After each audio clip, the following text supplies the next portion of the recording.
আসসালামু আলাইকুম। এইচএসসি ২৬ ও ২৭ তোমাদের জন্য আমি খুব গুরুত্বপূর্ণ একটা লিসন নিয়ে আজকে হাজির হয়েছি। আজকে ক্লাসে আমরা শিখব আইসিটি তৃতীয় অধ্যায় প্রথম অংশ সংখ্যা পদ্ধতি অর্থাৎ নাম্বার সিস্টেম। দেখো, আজকের আলোচনায় আমরা এই সংখ্যা পদ্ধতির একটা বেসিক ক্লাস করব। এখন এই যে নাম্বার সিস্টেম বা সংখ্যা পদ্ধতি আলোচনার শুরুতেই আমাদের মনে কৌতূহল জাগে বা প্রশ্ন জাগে যে আসলে গণনা, সংখ্যা গণনা বা কোনো কিছু হিসাব করে রাখার যে ইতিহাস, এটা তো অনেক প্রাচীন। আধুনিককালে মানুষ যখন কোনো কিছু গণনা করত, তাহলে পাথর দিয়ে অথবা কোথাও দাগ কেটে গণনা করত।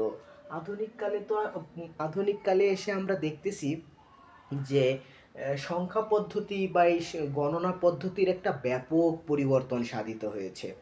এই সংখ্যার পরিবর্তনের এই যে গণনার ধারাবাহিকতা, এই ধারাবাহিকতা রক্ষা করতে করতে এক সময় মানুষ যখন কম্পিউটার আবিষ্কার করলো, গণনার একটা যখন উদ্ভাবন তৈরি হয়ে গেল, নতুন একটা বিস্ময় তৈরি হয়ে গেল, তখন আমরা দেখতে পাইলাম যে কম্পিউটার কিন্তু আসলে আমরা যে প্রচলিত গণনা পদ্ধতি যেমন টাকা গণি ১০ টাকা ২০ টাকা, এই হিসাবটা কিন্তু আসলে কম্পিউটার বোঝে না, সে কিন্তু নিজে ক্যাপচার করতে পারে না। তাহলে প্রথমে কম্পিউটারের বোধগম্য একটা ভাষা তৈরি হলো। আর আমরা সবাই জানি যে কম্পিউটারের বোধগম্য সেই ভাষাটা হচ্ছে বাইনারি সংখ্যা, অর্থাৎ যে সংখ্যাটা শুধুমাত্র জিরো এবং অন সিগন্যালের উপর কাজ করে, সেই সংখ্যাটাই শুধুমাত্র কেবলমাত্র কম্পিউটার বুঝতে পারে।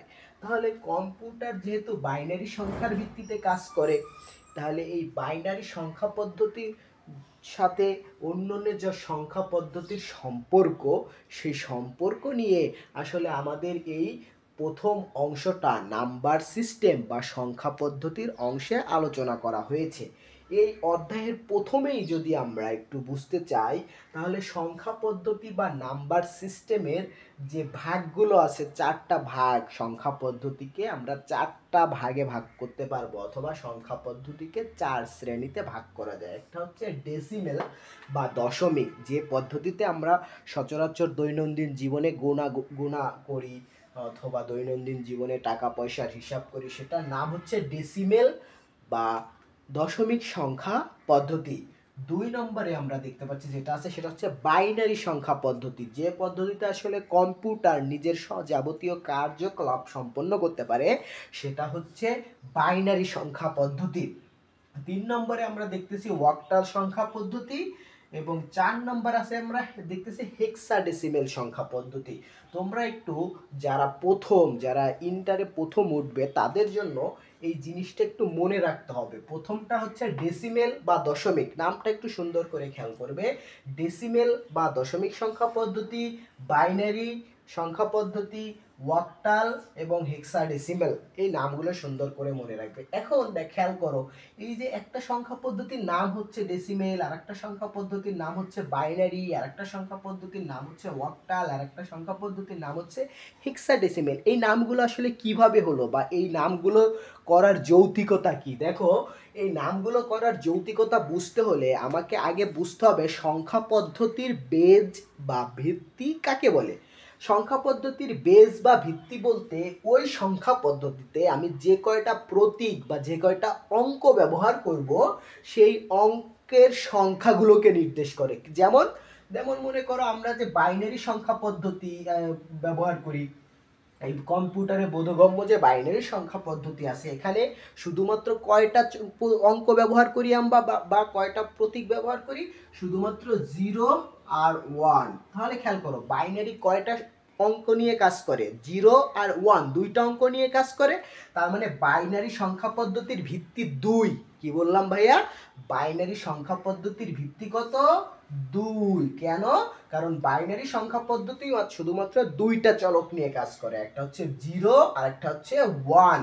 এখন খেয়াল করো, এরপর যদি আমরা দশমিক বা ডেসিমেল সংখ্যা পদ্ধতি নিয়ে কাজ করি, তাহলে দশমিক সংখ্যা পদ্ধতি অর্থাৎ আমরা যে সংখ্যা পদ্ধতিতে সচরাচর ব্যবহার করি সেই সংখ্যা পদ্ধতিটা কয়টা অঙ্ক নিয়ে কাজ করে ভাইয়া? 10টা অঙ্ক নিয়ে কাজ করে। আমরা কিভাবে বুঝবো? দেখো, আমরা যে টাকা পয়সার হিসাব করি, এটা 0, 1, 2, 3, 4, 5, 6, 7, 8, 9।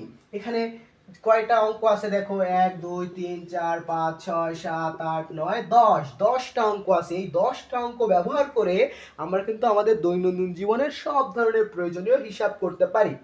যার কারণে এই দশমিক সংখ্যা পদ্ধতি বা ডেসিমেল সংখ্যা পদ্ধতির ভিত্তি বলা হয় কত? 10। এবং দেখো, আমরা যদি এরপর অক্টাল সংখ্যা পদ্ধতি নিয়ে একটু আলোচনা করি, তাহলে অক্টাল সংখ্যা পদ্ধতিকে অক্টাল সংখ্যা পদ্ধতিতে চলক হিসাবে বা প্রতীক হিসাবে বা অঙ্ক হিসাবে ব্যবহার করা হচ্ছে 0, 1, 2, 3, 4, 5, 6, 7। দেখো, তাহলে এই যে 0 থেকে 7 পর্যন্ত যে 8টা অঙ্ক আছে, এই অঙ্কগুলো অক্টাল সংখ্যা পদ্ধতিতে প্রতীক হিসাবে ব্যবহার করা হয়, যার কারণে অক্টাল সংখ্যা পদ্ধতির বেস বা ভিত্তি হচ্ছে কত? 8। এরপর যদি আমরা একটু হেক্সাডেসিমেল নিয়ে আলোচনা করি, তাহলে হেক্সাডেসিমেল সংখ্যা পদ্ধতিতে 0 থেকে 9 পর্যন্ত, এরপরে আছে এ, বি, সি, ডি, ই, এফ। এই টোটাল 16টা অঙ্ক বা প্রতীক 16টা অঙ্ক বা প্রতীক ব্যবহার করা হয় বিধায় হেক্সাডেসিমেল সংখ্যা পদ্ধতির বেস বা ভিত্তি হচ্ছে 16 বা 16। এই অংশটা আমি আবার একটু সামারাইজ করি, খেয়াল করো। কোনো সংখ্যা পদ্ধতিতে যে কয়টা অঙ্ক বা যে কয়টা প্রতীক ব্যবহার করা হবে, সেই কয়টা অঙ্ক বা প্রতীকের সংখ্যাটাই হচ্ছে ওই সংখ্যা পদ্ধতির বেস বা ভিত্তি। তাহলে দশমিক সংখ্যা পদ্ধতি আমি কিভাবে বুঝবো? যে সংখ্যা পদ্ধতির বেস বা ভিত্তি দেওয়া থাকবে 10। বাইনারি সংখ্যা পদ্ধতি আমি কিভাবে বুঝবো? যে সংখ্যা পদ্ধতির বেস বা ভিত্তি দেওয়া থাকবে 2। এবং অক্টাল সংখ্যা পদ্ধতি কিভাবে বুঝবো? যে সংখ্যা পদ্ধতির বেস বা ভিত্তি দেওয়া থাকবে 8। এবং হেক্সাডেসিমেল আমি কিভাবে বুঝবো? যে সংখ্যা পদ্ধতির বেস বা ভিত্তি দেওয়া থাকবে 16 বা 16। এখন খেয়াল করো, এই বেসিক আলোচনা থেকে আমরা যে জিনিসটা বুঝলাম, যে আমি যদি এরকম একটা সংখ্যা লিখি 1, 2, 8, তাহলে খেয়াল করো তো, এখানে আমি যে অঙ্কগুলো ব্যবহার করছি, 1 ব্যবহার করছি, 2 ব্যবহার করছি, 8 ব্যবহার করছি, তাহলে সর্বোচ্চ অঙ্কটা আমি কি ব্যবহার করলাম? 8। তাহলে দেখো, 8 যে অঙ্কটা আমি ব্যবহার করলাম, এই অঙ্কটা কি বাইনারির ভিতরে আছে? বাইনারি কি এই 8 অঙ্কটাকে ব্যবহার করে? করে না, যার কারণে এই সংখ্যাটা কিন্তু আসলে বাইনারি হবে না। এরপর খেয়াল করো, আমি যে সর্বোচ্চ অঙ্কটা 8 ব্যবহার করলাম, এই 8 অঙ্কটা কি অক্টাল সংখ্যা পদ্ধতির বেস বা ভিত্তি বা প্রতীকগুলোর ভিতরে আছে? নেই। তাহলে 128 সংখ্যাটাকে কিন্তু আমি অক্টালও বলতে পারবো না। তাহলে খেয়াল করো, আমি কি বলতে পারবো?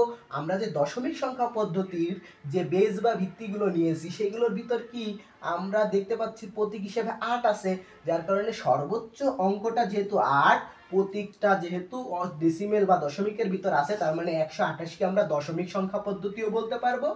এরপরে খেয়াল করো, হেক্সাডেসিমেল সংখ্যা পদ্ধতি 0 থেকে 9 পর্যন্ত, অর্থাৎ 1, 2, 3, 4, 5, 6, 7, 8, এইটাও এখানে আছে, যার কারণে আমরা 128কে কি বলতে পারবো? হেক্সাডেসিমেল সংখ্যাটাও বলতে পারবো। দেখো, এখন তোমাদের যদি আমি একটা প্রশ্ন দেই, যে 1, 2 এটাকে আমরা কোন কোন সংখ্যা পদ্ধতি বলতে পারি, একটু নিচে কমেন্ট করো। আর এই ধরনের বেসিক আলোচনা নিয়ে পুরো আইসিটি বই শেষ করা, অথবা ফিজিক্স, কেমিস্ট্রি, হায়ার ম্যাথ, এইসব বইয়ের পুরো বেসিক ক্লাস এবং বিশ্ববিদ্যালয়ে ভর্তির উপযোগী ভিডিও পেতে হলে তোমরা দ্রুতই আমার চ্যানেলটি সাবস্ক্রাইব করে বেল আইকনটি বাজিয়ে রাখো। আজকে এই পর্যন্তই, ধন্যবাদ সবাইকে।